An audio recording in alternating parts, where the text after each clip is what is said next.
Kabilang ang mag-asawang sina Demetrio at Adelia Panopio sa nakatanggap ng tulong pinansyal mula sa opisina ni Congressman Roman Romulo at sa DSWD o Department of Social Welfare and Development ngayong Huwebes sa Bambang Boys Center. Mahigit kumulang 1,500 Pasigyenyo para sa medical assistance at burial assistance. May Parkinson's disease si Demetrio samantalang nagda-dialysis ang kanyang asawa. Ang kanilang maintenance medicine hindi makukuha sa center at mabibili lamang sa mga drugstore, kung kaya't ang perang natanggap ay malaking tulong sa kanila. Punta po kami kay Congress dyan sa GAD para mag-apply. Malaking tulong po ito, pambili ng mga maintenance namin, kagaya po sa asawa ko at saka sa akin. Malaking bagay po ito. Gagamitin ko po namin po, pambili ng gamot, kagaya po ng mga sa Parkinson ko po. At kasi po sa Mercury Drug po, nabibili lang ang gamot namin mula po sa local na center.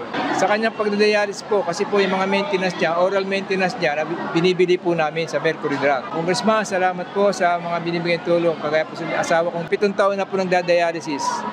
Sana po kayong manawa sa pagtulong sa amin para miabot namin at sana po ay naging kayo nasa mabuting kalagayan. Maraming salamat po, Congressman. Congressman, salamat po sa binibigay niyo sa aming tulong.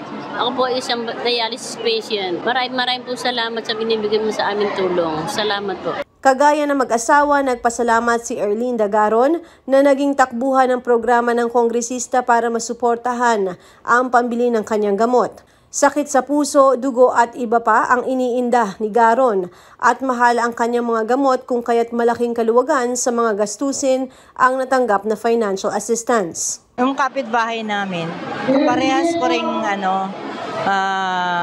senior citizen. Sabi niya, saan ka bumibili ng mga gamot, ganito. Sabi ko, naku, malaking gastos kasi may maintenance na ako. Sabi niya, gusto mo tulungan kita, pumunta ka kay Congressman Romulo, magpasa ka ng papel mo, reseta, at saka medical certificate. Yun, ginawa ko po yun. Kaya po nalaman ko na meron pong tulong na may bibigay si Congressman Romulo. Para sa heart ko, sa puso, trimetazidine at saka clopidogrel para sa pampalabnaw ng dugo. Tapos meron akong vitamins, meron din ako sa cholesterol, atorvastatin at saka meron din ako sa uric acid.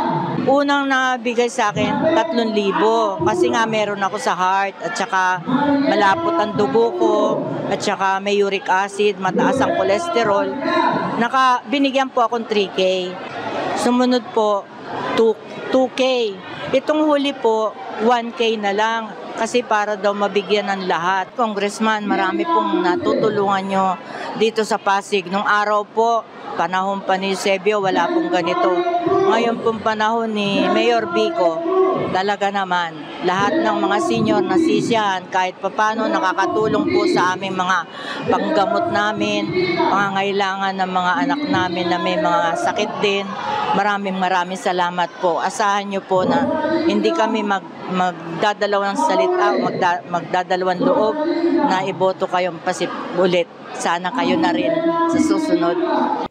Suporta para sa mga mahihirap at may sakit na kababayan ang AICS program na ito ng mambabatas at ng ahensya na siyang nag-a-assess kung magkano matatanggap ng benepisyaryo.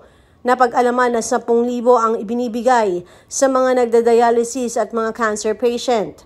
Ayon sa iba pang mga benepisyaryo gaya nila Lourdes Legazpi at Marivic Pacrem, napakabuti ni Kong Roman na kanilang nalalapitan at dahil dito sila ay nagpapasalamat. Malaking tulong po.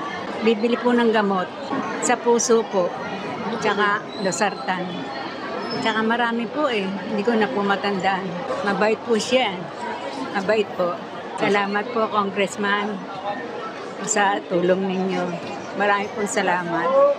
Maraming salamat po, paring Congressman, Maring Sherani, na andito po ako ngayon. Tulong niyo po sa amin at napapasalamat po ako sa inyong dalawa at sa lahat ng consular. Maraming salamat po sa tulong niyo na bibigyan niyo po sa amin at sa aming family. Prepare ko po kayo ng mahabang buhay sa araw-araw at kayo ni Sherani. Papasalamat po ako sa inyo. Maraming salamat po. Pare, I love you. Maring Sherani, I love you po. Thank you very much. God bless you po.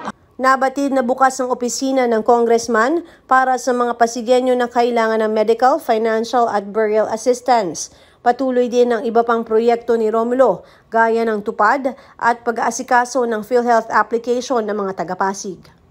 Ako si Luan Peñano para sa latest ng iNews Pasig.